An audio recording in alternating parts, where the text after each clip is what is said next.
નમસ્કાર મિત્રો, દેશ અને દુનિયાના સૌથી મોટા સમાચારમાં આપનું સ્વાગત છે। તો આજના તાજા સમાચાર મેળવવા માટે વિડિયોને અંત સુધી જોતા રહો અને આવા જ દરરોજના સમાચાર સૌથી પહેલા મેળવવા માટે આ ચેનલને સબસ્ક્રાઇબ કરવાનું ના ભૂલતા। તો મિત્રો, આજના પ્રથમ સમાચાર વિશે વાત કરી તો ગુજરાત રાજ્યની અંદર ખેડૂતોના દેવા માફીની માંગ સાથે મોટું આંદોલન શરૂ થઈ ચૂક્યું છે, ત્યારે અન્નજળનો ત્યાગ કરવા સુધીની વાત આવી ગઈ છે અને જ્યાં સુધી ખેડૂતોના 3 લાખ દેવા માફ નહીં થાય ત્યાં સુધી છોડવામાં આવશે નહીં આંદોલન, તેવી પણ મોટી ચીમકી ઉચ્ચારવામાં આવી રહી છે। તેની સાથે ગુજરાતનું ઐતિહાસિક સૌથી મોટું આંદોલન થવા જઈ રહ્યું છે, શરૂઆત થઈ રહી છે। વાત કરીએ શું છે આખો મામલો, તો ગુજરાતમાં હાલ ખેડૂતોના મુદ્દે ખૂબ જ મોટા પાયે રાજકારણ ગરમાયું છે, કારણ કે દિવાળી પછી છે મિત્રો ખતરાનો વરસાદ આવ્યો ત્યાર પછી લગાતાર લોન માફી અને દેવા માફીની ઘણા બધા લોકો વાતચીત કરી રહ્યા છે, માંગો ઉઠાવી રહ્યા છે ખેડૂતોની સાથે। ત્યારે મિત્રો સરકાર જે છે તે સહાય પેકેજ જાહેર કર્યું છે, પરંતુ સરકાર લોન માફ કરવા તૈયાર નથી। તેની સામે ખેડૂતો આંદોલન કરી રહ્યા છે। ખેડૂતોનો સાથ આ વખતે ઘણા બધા મિત્રો મોટા મોટા નેતાઓ આપી રહ્યા છે। તેની સાથે હવે હવામાન નિષ્ણાંત પરેશભાઈ ગોસ્વામીએ પણ આ આંદોલનમાં મિત્રો ભાગ ભજવ્યો હશે। ત્યારે આ સાથે જ મિત્રો હવે ખેડૂતોને ખેડૂત પોર્ટલ ઉપર જે રજિસ્ટ્રેશનમાં તકલીફો પડી રહી છે, તેની સાથે પરેશ ગોસ્વામી હવે મિત્રો ખેડૂતો સાથે જૂનાગઢ કચેરીએ પહોંચ્યા હતા અને ત્યાં આંદોલનનું શરૂઆત કરવામાં આવી। ઉગ્ર આંદોલનની ચીમકી આપતા પરેશભાઈ ગોસ્વામી, પાલભાઈ આંબલિયા અને કરસનદાસ ભાદરકા પણ અહીંયા મિત્રો હાજર રહ્યા હતા। ત્યારે પરેશભાઈ ગોસ્વામી મિત્રો કહ્યું કે ખેડૂતોની 3 મોટી માંગ છે તે સ્વીકારવામાં આવે નહીંતર આંદોલન વધારે ઉગ્ર બનશે। જેમાં સૌથી પહેલી મોટી માંગ છે કે ગુજરાતના ખેડૂતોની 3 લાખ પાકધરાળ લોન માફ કરવામાં આવે।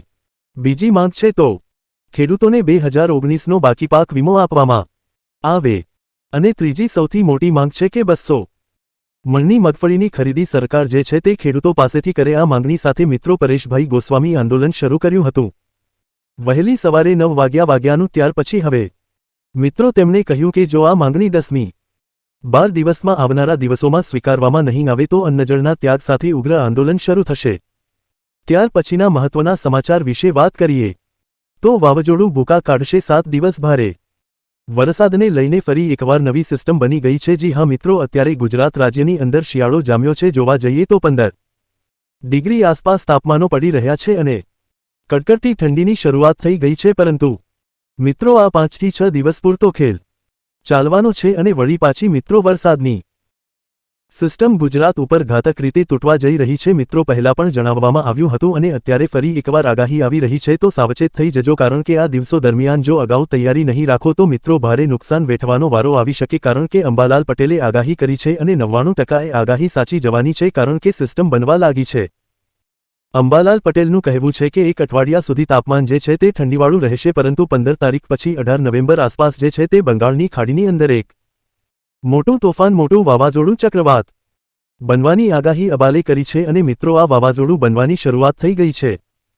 ફિલિપાઇન્સ બોર્ડર પાસે ફંગબુંગ વાવાઝોડું ત્રાટક્યું છે, તો જે મિત્રો આ નામ આપવામાં આવ્યું છે ફંગવંગ વાવાઝોડું, તે બંગાળની ખાડીમાં 20 નવેમ્બર આસપાસ પહોંચતું જોવા મળી રહ્યું છે।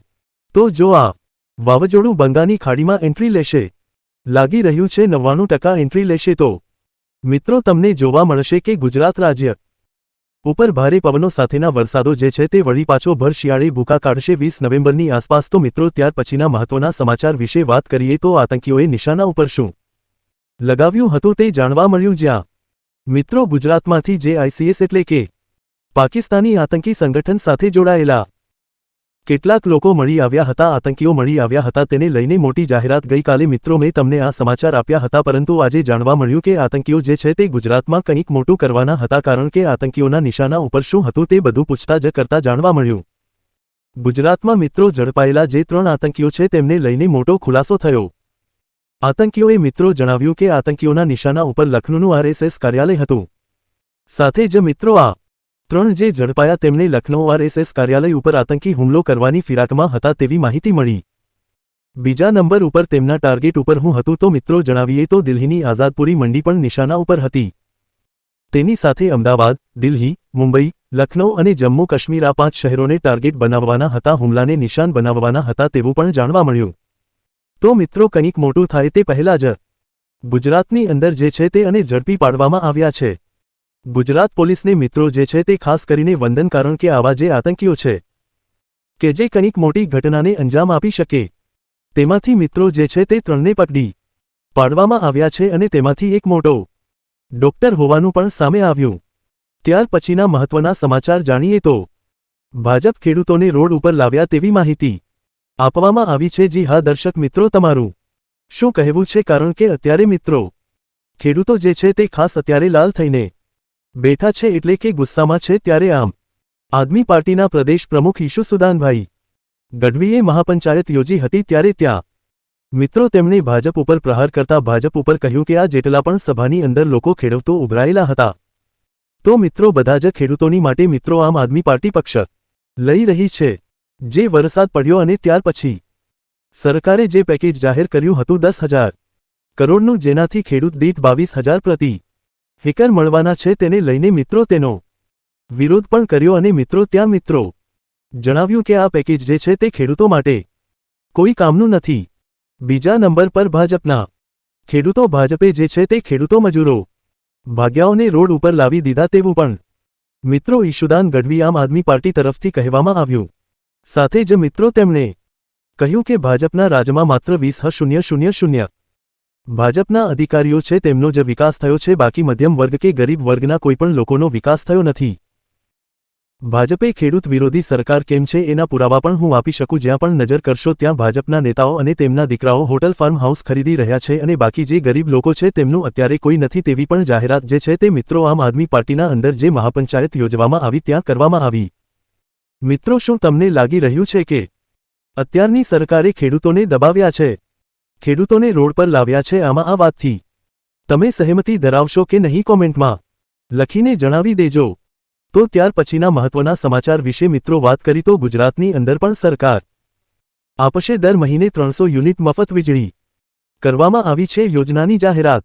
જી હા મિત્રો, જો તમે પણ દર મહિને ઘરે બેઠા ગુજરાતની અંદર 300 યુનિટ મફત વીજળી મેળવવા માંગો છો તો આજકાલ મિત્રો વીજળીના વધતા જતા બિલ અને જે સતત વધી રહેલા ભાવો છે તો તેને લઈને લોકો માટે બોજ સાબિત થઈ ગઈ છે વીજળી। ત્યારે આ સમસ્યાને ધ્યાનમાં રાખીને સરકારી યોજના બહાર પાડી પ્રધાનમંત્રી સૂર્યઘર યોજના। આ યોજનાની અંદર મિત્રો જે છે તે સોલાર પેનલ લગાવવા માટે સરકાર સબસિડી આપે છે, એટલે કે તમારે પૈસા પણ વાપરવાના નથી। સરકાર એમના પૈસે સબસિડી આપીને તમને સહાય આપે છે અને ત્યાર પછી મિત્રો જે તમને સોલાર પેનલ લગાવી આપવામાં આવે છે પીએમ સૂર્યઘર યોજના અંતર્ગત, તેની અંદર મિત્રો દર મહિને તમે 3 કિલોવોલ્ટ સોલાર સિસ્ટમ લગાવશો તો 300 યુનિટ મફત વીજળી તમને આરામથી મળી જશે। એટલે કે દર મહિને 300 જેટલી યુનિટ વીજળી જે છે તે તમને મફત મળશે, તો તમારે બિલ પણ ભરવું નહીં પડે। તો જેટલા પણ લોકોને મફત વીજળી મેળવવી છે પ્રધાનમંત્રી સૂર્યઘર યોજના અંતર્ગત ફોર્મ ભરી દેજો।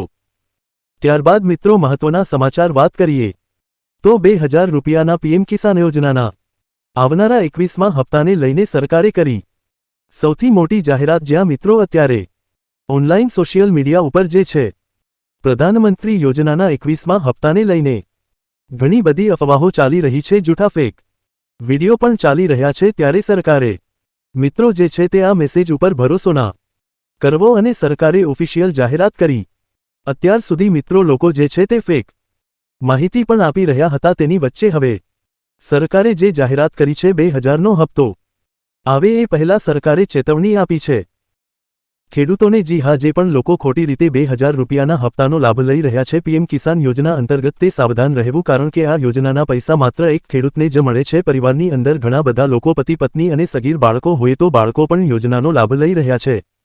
એક પરિવારમાં 2-3 લોકોને જે હપ્તા મળી રહ્યા છે તો એ મિત્રો સરકારે ખોટું ગણાવ્યું અને જે પણ આ લોકો આ કરતા પકડાશે તેમના હપ્તા પણ પાછા લેવામાં આવી શકે, તો એ લોકોએ સાવધાન થઈ જવું, કારણ કે આવા લોકોને હપ્તા નહીં મળે અને સરકારે મિત્રો માહિતી આપી છે ખાસ કરીને આ મામલે। અને સાથે મિત્રો હપ્તો ક્યારે આવશે તે અમે અમારા અનુમાન પ્રમાણે તમને જણાવીએ તો મિત્રો લગાતાર અત્યારે બીજા રાજ્યોની અંદર હપ્તા મળી રહ્યા છે, તો હવે ટૂંક સમયમાં ગુજરાતનો વારો આવી શકે। નવેમ્બર મહિનો પૂરો થાય એ પહેલા 90% ચાન્સ છે કે ગુજરાત રાજ્યની અંદર હપ્તો જે છે તે ખેડૂતોના ખાતામાં નાખવામાં આવશે। ત્યારબાદના મહત્વના સમાચાર વિશે વાત કરીએ તો ખેડૂતોનું ટ્રેક્ટરો સાથે મોટું વિરોધ પ્રદર્શન અને આંદોલન કરવામાં આવ્યું।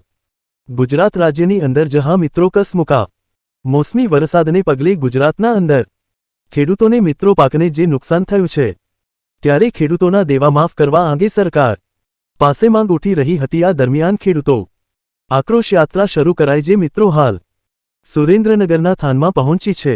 મિત્રો જણાવીએ તો અત્યારે ગુજરાતમાં ઠેર ઠેર ખેડૂતો વિરોધ કરી રહ્યા છે, ટ્રેક્ટરો સાથે આંદોલન ઉપર ઉતરી રહ્યા છે। ત્યારે ખેડૂતોની એક જ માંગ છે કે લોન માફ કરવામાં આવે, દેવા માફ કરવામાં આવે, સાથે જ પૂરતા ભાવ આપવાની માંગ સાથે અત્યારે ખેડૂતો માર્કેટમાં આવ્યા છે આંદોલન સાથે અને ખેડૂતોને આ વખતે મિત્રો સાથ પણ મળી રહ્યો છે। તો મિત્રો જોવાનું રહેશે કે ભવિષ્યમાં ખેડૂતોની જે લોન માફીની માંગણી છે તે પૂરી થાય છે।